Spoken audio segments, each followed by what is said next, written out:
Bà sừng đây bằng bộ nọ khía, bản chất nó không video mình nick nhân thôi cả bằng riêng ta tăng từ lượng opco rectangle thủ. Bản chất nó không opco rectangle thủ bà dưỡng cứ miền là hỗ trợ đó bằng mùi bà. Chẳng tìm mũi cứ opco rectangle tí phí round deep rectangle thủ tí 3 ellipse thủ tí 4 polygon thủ hay tí 5 star hay tí bằng mùi nó flare thủ. Bản chất nhưng mà mơ một nghi rồi có mà đăng ông pi ca pra này thu bà dưỡng mùi mùi. Bà tí mũi cứ opco rectangle chẳng ta tăng từ lâu opco rectangle bao dươngនឹងឯងគឺយើងធ្វើការគូសវាគឺជាទម្រង់ shape បើយើងធ្វើការគូសវាចឹងមកចឹងគឺយើងធ្វើការគូសវាមកគឺវាបង្ហាញជាពណ៌ fill ហើយនឹង stroke ឲ្យយើងបាទអញ្ចឹងយើងមកមើលនៅកន្លែងនេះបន្តិចតាក់ទងទៅលើ fill ហើយនឹង stroke តាក់ទងទៅលើ fill គឺជាពណ៌ទាំងមូលនៃ shape របស់យើងនឹងឯងតាក់ទងទៅលើ stroke បានន័យថាជាស៊ុំជុំវិញនៃពណ៌ fill របស់យើងទាំងមូលបាទគឺបែបហ្នឹងអញ្ចឹងយើងមកមើលនៅក្នុងនេះខ្ញុំដាក់បែបនេះមកវា review បែបនេះឲ្យយើងហើយវាដាក់ថា fill and stroke វាសំដៅថាពណ៌ខាងលើគឺជាពណ៌ fill ហើយពណ៌ខាងក្រោមគឺជាពណ៌ stroke បាទគឺសំដៅបែបហ្នឹងអញ្ចឹងកាលណាដែលយើងចង់ធ្វើការផ្លាស់ប្ដូរទៅលើពណ៌ fill បងប្អូនក៏អាចចុច double click នៅលើវាពីរដងមកអញ្ចឹងបងប្អូនអាចធ្វើការបដូរពណ៌បានដែរឥឡូវឧទាហរណ៍ថានៅក្នុងពណ៌ fill បែបនេះខ្ញុំដាក់ពណ៌បែបនេះចុះហើយយកពាក្យថាអូខេគឺវានឹងធ្វើការផ្លាស់ប្ដូរបែបហ្នឹងឲ្យយើង double click វាទៀតមកហើយបងប្អូនមកមើលដាក់ពណ៌បែបនេះវិញ blue បាទរៀងទឹកប៊ិចណាយើងដាក់មកគឺវានឹងធ្វើការផ្លាស់ប្ដូរឲ្យយើងបែបហ្នឹងដែរយើងមកមើលទៅលើ stroke មកវិញចុច double click នៅលើវាពីរដងដូចគ្នាហើយបងប្អូនអាចធ្វើការផ្លាស់ប្ដូរទៅលើ stroke ខ្ញុំដាក់វាពណ៌ខ្មៅចុះយកពាក្យថាអូខេអញ្ចឹងគឺវានឹងធ្វើការផ្លាស់ប្ដូរឲ្យយើងបែបហ្នឹងបាទអញ្ចឹងយើងត្រូវចាំពណ៌ខាងក្រោមគឺជា stroke ពណ៌ខាងលើគឺជា fill បាទគឺបែបហ្នឹងហើយបងប្អូនអាចធ្វើការ swap ចុះឡើងក៏បានដូចគ្នាដែរកន្លែង swap ណាបងប្អូនចុចលើវាមកកន្លែងសញ្ញាព្រួយបែបសងខាងណាយើងចុចលើវាមកវានឹងធ្វើការផ្លាស់ប្ដូរឲ្យយើងវិញផ្លាស់ប្ដូរបានន័យថាយើងចុច swap ពណ៌ខ្មៅគឺជាពណ៌ fill វិញហើយពណ៌បើយើងរឿងបៃតងនេះបាទមិនបៃតងទេពណ៌រឿង blue បើយើងនេះចេញជាពណ៌ stroke វិញឥឡូវយើងចុចលើវាមកឃើញវាផ្លាស់ប្ដូរបែបនេះឲ្យយើងវិញបាទអញ្ចឹងនៅក្នុងហ្នឹងបងប្អូនអាចធ្វើការផ្លាស់ប្ដូរវាបាននៅកន្លែងហ្នឹងបាទចុចលើវាមកបាទវានឹងផ្លាស់ប្ដូរឲ្យយើងបែបនេះបាទគឺបែបហ្នឹងអញ្ចឹងបងប្អូនទៅចាំនៅពេលដែលបងប្អូនចង់ដាក់ទៅលើ stroke ហើយអត់ចង់បង្ហាញទៅលើពណ៌ fill ទេហើយចង់ធ្វើការលាក់វាអញ្ចឹងដើម្បីធ្វើការលាក់យើងធ្វើបែបម៉េចដែរអញ្ចឹងឧទាហរណ៍នៅពេលដែលបងប្អូនចង់ធ្វើការលាក់ទៅលើពណ៌ fill បាទយើងឬក៏បងប្អូនធ្វើការបិទយើងមកមើលកន្លែងនេះបាទនៅក្នុងហ្នឹងណានេះគឺជា fill បាទណាគឺជាពណ៌ fill របស់យើងទាំងមូលមកមើលកន្លែងនេះដើម្បីធ្វើការបិទទៅលើពណ៌ fill ទាំងមូលយើងមើលកន្លែងពាក្យថា none ចុចលើវាហ្នឹងមកអញ្ចឹងវានឹងបិទឲ្យយើងទាំងមូលហើយអញ្ចឹង shortcut key របស់វាហ្នឹងវារៀងដូចសញ្ញាចែកបាទសញ្ញាចែកដែលយើងគូសមកគ្វាហ្នឹងមកណាយើងមើលទៅលើ shortcut key បានលើនៅលើ keyboard របស់យើងហ្នឹងមកវាមាន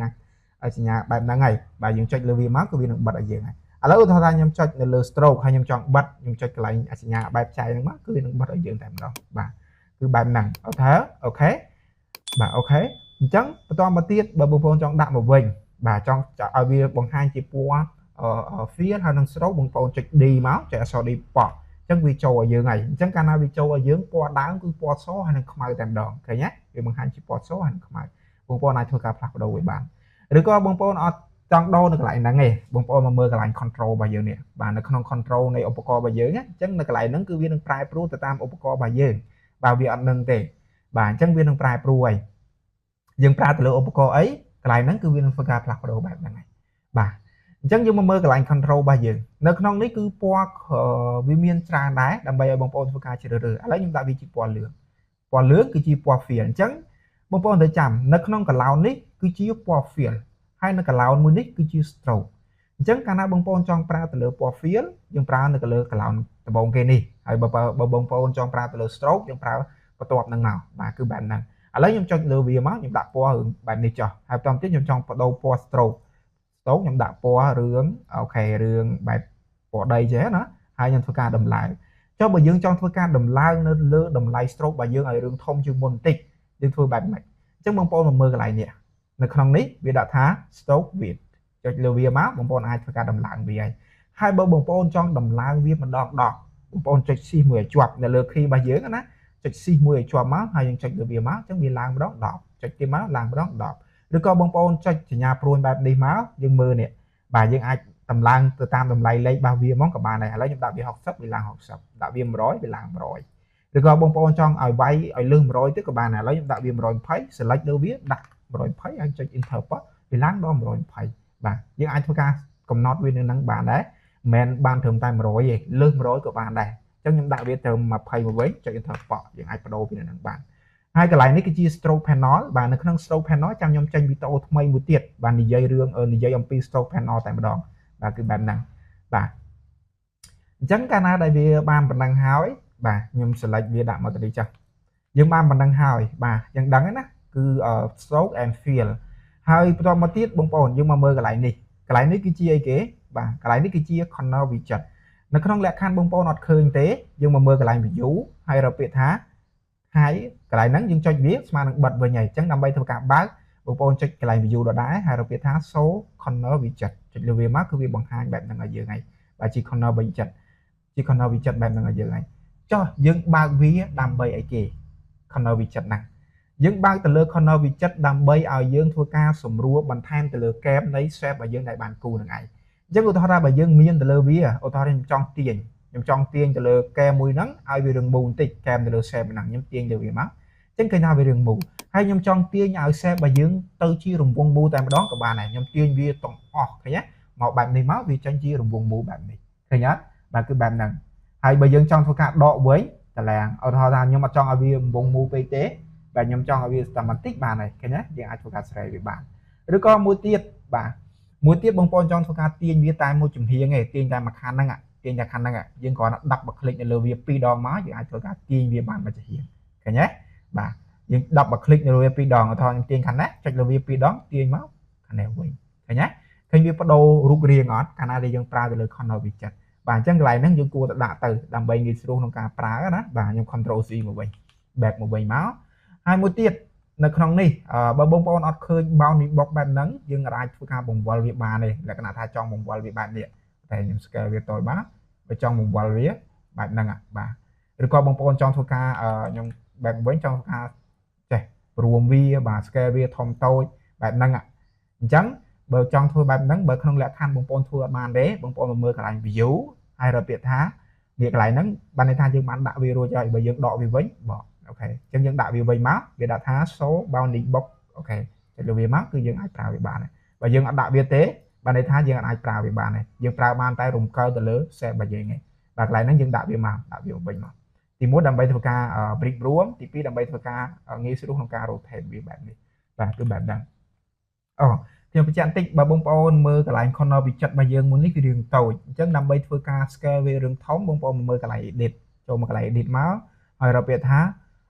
preference បាទ preference ហ្នឹងមកហើយយកពាក្យថា selection and point display ចូលបែបហ្នឹងមកគឺវាបង្ហាញបែបនេះឲ្យយើងហើយអញ្ចឹងយើងអត់ចាំបាច់ទៅមើលអីច្រើនទេបងប្អូនមកមើលកន្លែង size នេះកន្លែង size ហ្នឹងមកចឹងកន្លែងហ្នឹងវាដាក់ឲ្យ anchor point បាទ handle and bounding box display អញ្ចឹងកន្លែងហ្នឹងបានន័យថា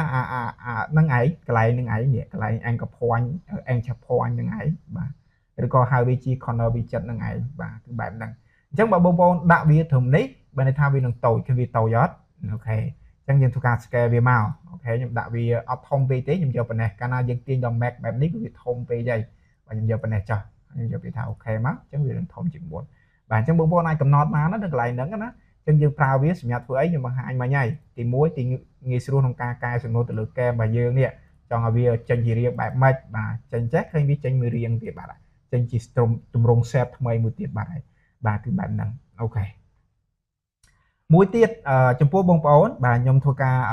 ប្រើទៅលើឧបករណ៍នឹងដដែលហើយខ្ញុំធ្វើការគូសវាអញ្ចឹងមកគូសវាយកប៉ុណ្ណឹងហើយមួយទៀតតើតឹងទៅលើបងប្អូនដែលគាត់ខ្ញុំដោះកន្លែងនេះសិនបាទខ្ញុំដោះកន្លែងនេះសិនណាដល់ពេលដែលបងប្អូនធ្វើការ scale ទៅបាទ scale យើងតូច scale អញ្ចឹង scale ទៅឃើញថា stroke របស់យើងរីកធំ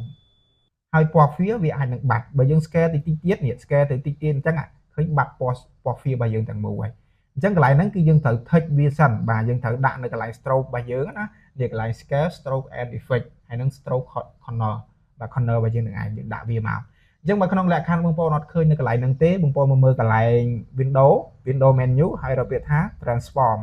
ហើយបើបងប្អូនអត់ឃើញនៅ option មួយហ្នឹងទេបងប្អូនមកមើលកន្លែងនេះលក្ខខណ្ឌដែលអត់ឃើញបែបហ្នឹងណាបងប្អូនដាក់ពាក្យថារកពាក្យថាចូលកន្លែង tray 3ហ្នឹងមក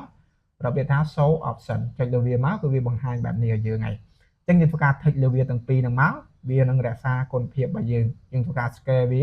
từ tận na bài mất cô vía stroke bài dương nơi tập bản năng đại rồi còn một tiếp bông bồn cho một cái lại edit và một cái lại edit máu rồi biệt thá preference và check lưu vía hai rồi biệt thá general chẳng bông bồn thích lưu vía máu chẳng lại nó đôi khi thích lưu vía từng pi màu thích lưu vía từng pi giờ biệt thá ok máu à lấy dương sạc scale vì mới cái nhát scale vì máu và scale vì máu khơi với nền đại tiền thống của nền đại bàn tay nó không nắng vì bằng hai chia đồng lại lấy lại nhiều dương ạ cana bài dương chậm mưa cái lại nằng cana đại dương thua ca scale vì ở tối à đồng live stroke nó cũng việc tội cana đại dương thua ca tiên xem người đang ở thống à đồng live stroke nó cũng việc thông được hiện đại bà từ thời mưa bạn nằng chẳng dương đại màu lại nắng dương thua ca thịt vì màu và thịt mắt á và nó không nằng chẳng dương đại việt từng pi màu lại khăn học khơi nhưng mưa tạm nắng màu bà nhà mặt hàng mà vậy và chẳng anh ấy cứ chiêu opco đang thành cò chẳng dương mưa từ mưa opco to thiệt và tại tăng từ lô opco mùi tiết à lấy nhâm đại viên đại bạn đi cho là bây giờ sử dụng cả pra vía nè là bây giờ đang chơi lưu viên máu hay dân châu lại nhà phụ những máu viên đại bạn là như này và tại tăng từ lơ round đẹp và round đẹp đang thành cò bài dưỡng chơi lưu viên máu hay tổng tiết dân thuộc các cụ từ lơ opco mùi nắng viên sử điện tại opco đang thành cò bài dưỡng đi khi đại còn than nó về đại dưỡng cụ rồi coi dân pra từ lơ opco round đẹp bài dưỡng nắng khơi na viên miên cầm nào cao nè kèm mà dưỡng khơi viên cao mấy cao miếng smooth đó cứ smooth vì khó khăn ta còn năng tê cho bậc không có bậc con ấy dương pra ban được kia năng và dương select lơ vía máu hay dương có tiền cho lơ à cả lại con nó bị chặt năng máu bị cao được kia năng ai và cứ bạn năng và con cá pra đôi kia tế ở khó thế hay dương cho ai trông tranh trống vì tiền máu đi tranh trống ở dương bạn năng này và cứ bạn năng con cá pra đôi tệ kia ok chẳng con nít cái nhom bằng hai chỉ sau khát khí nhom pra từ lỗ con nó đá hai nhom tiền vì chẳng và chẳng máu và tao mà tiếp bà bông bồn cho ao cầm nào cao bà dương căn là cao kháng bông bồn mưa từ lửa à được khi lửa keyboard bà dương đó vì miền chỉ nhà pruôn ban từ lửa ban một kháo ban từ phế từ đầm chẳng bông bồn mưa vì máu chẳng căn bà dương cho ao việc cao căn là kháng bông bồn cho à được khi mà cào cho vì máu khi đó ồ à được khi mà cào căn là vì chành cầm nào mà dương mình chành chung mà dương mình bà dương cho từ lửa vì cào mình chẳng bà bông bồn cho từ lửa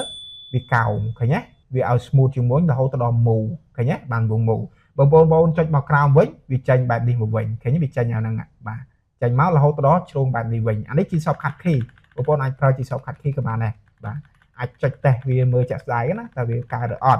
ok ok bạn nặng trong nó ca pra vì coi tê và đôi tất kia là tê rồi còn một tiết bông bông cầm nọt viên chắc các bạn này dùng pra từ lỗ con nó khó click được việc bỏ trong man từ lửa tầm hôm nay xe bài dương bản nào thôi nhưng cho mang bản có chạy được viết các đại dương một tiệt còn trong mang và bản nát thì ai chấm bắt thang từ lửa đồng lại lên như cái thòng đi bà này bà hai cái lại cái chi con đó bà ready bà đây hàng cái lại đại dương cao ai dương cho vì cao và bản nào là thôi ra nhưng đạo vì sai sớm mới có đạo vì chặt thèm chưa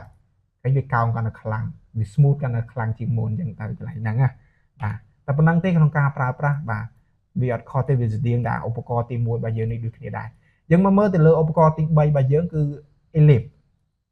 cho lừa bìa máu bà cho elip khóa chi rung vong mù đấy dân cụ viện chẳng máu đâm bay ở vi tranh mũ á ở vi tranh mũ dân cho si 10 chuột si lừa keyboard bài dương ấy cho si 10 máu vi tranh mù bạn là ngày cái nhá bà chỉ mù bạn là ngày bà hai bài dương trong cu từ nam riêng là dương trong bán giờ trong bài cho gì dương cu màu trong bàn bài mấy cái nhá ok dương trong bàn bài mấy dương cụ viện chẳng máu hay đăng cao para đôi khi đã stroke đại nắng cứ mang đôi khi bà đồ bò phía đồ ấy nó cứ đâu là lại nít có đôi chia đâu là lại đi và những đồ việc bàn và hai từ lựa cọp top cứ polygon và thủ ông co mà nít còn tha ở việc kho mình tịch mối vì miền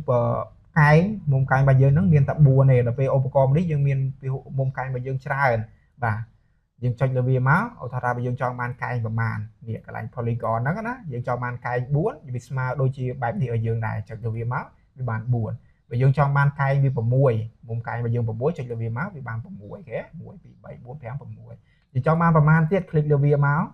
cho man bầm buồn cho là vì máu bầm buồn ban buồn cả nhé bà cứ bạn năng chẳng dừng cho man rồi có bông pon pra từ lửa co mùi năng máu hay bông pon cu viên chẳng máu hay cho spam bữa đây thôi ca rụng cờ đó cu viên chẳng máu hay bông pon cho ai là khi đôi khi đại từ lửa thái mà cào đỏ ở đây cho từ lớn khi việc thải mà dừng mà cào đỏ mình thế nhé và trong ma và mát vì ở thường bay cái nó vì miền thường tận bay gì cho màu tiết cứ ăn màu này bây giờ cho từ lớn với bạn này và thải cài mà dừng tiền này và cái nhé ថែមរហូតដល់មូឃើញទេទៅរហូតដល់ B60 ដឺក្រេ B60 ដឺក្រេវាជាមុងមូហើយបាទគឺបែបហ្នឹងអញ្ចឹងខ្ញុំដកវាវិញមកចុច Arrow key មកក្រោមវិញមកហើយចង់បានប្រមាណកែងយកទៅត្រីកោងអញ្ចឹងចោះបាទឃើញទេគឺយើងដាក់បែបហ្នឹងមកបាទយើងអាចធ្វើការកំណត់វាបាន click លើវា click លើវា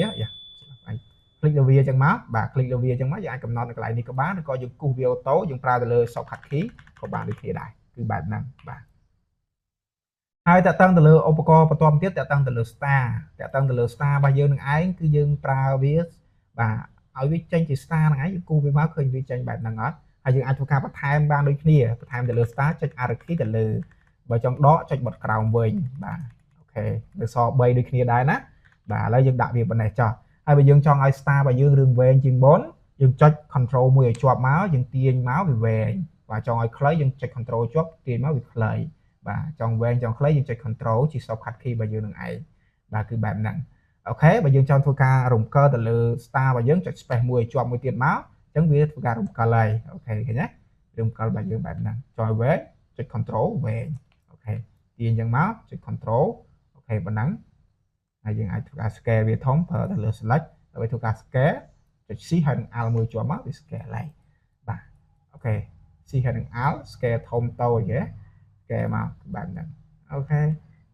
ខ្ញុំលុបវាចោលអញ្ចឹងយើងប្រើវាបែបហ្នឹងហើយតើតើទៅលើ flare របស់យើងគឺជា flare 2 flare នេះយើងប្រើវាសម្រាប់ធ្វើការដាក់ពន្លឺណាចង់ដាក់ពន្លឺដាក់អីបន្ថែមទៅលើ shape របស់យើងប្រើវាបែបហ្នឹងអូខេយើងអាចលេងវាបានបែបហ្នឹងអូខេអញ្ចឹងជាទូទៅអានេះយើងអត់សូវប្រើទេអាហ្នឹងតើយើងប្រើតាក់ទងទៅលើពន្លឺលេងពន្លឺឲ្យវាជះបែបម៉េចណាយើងឲ្យវាជះបន្ថែមទៅលើនៃ shape របស់យើងអញ្ចឹងទៅអាហ្នឹងយើងអាចលេងវាបានឥឡូវឧទាហរណ៍កន្លែងហ្នឹងយើងដាក់មកឃើញពន្លឺវាជះមក shape របស់យើងវាជះមកលើ shape វាចេញរូបរាងផ្សេង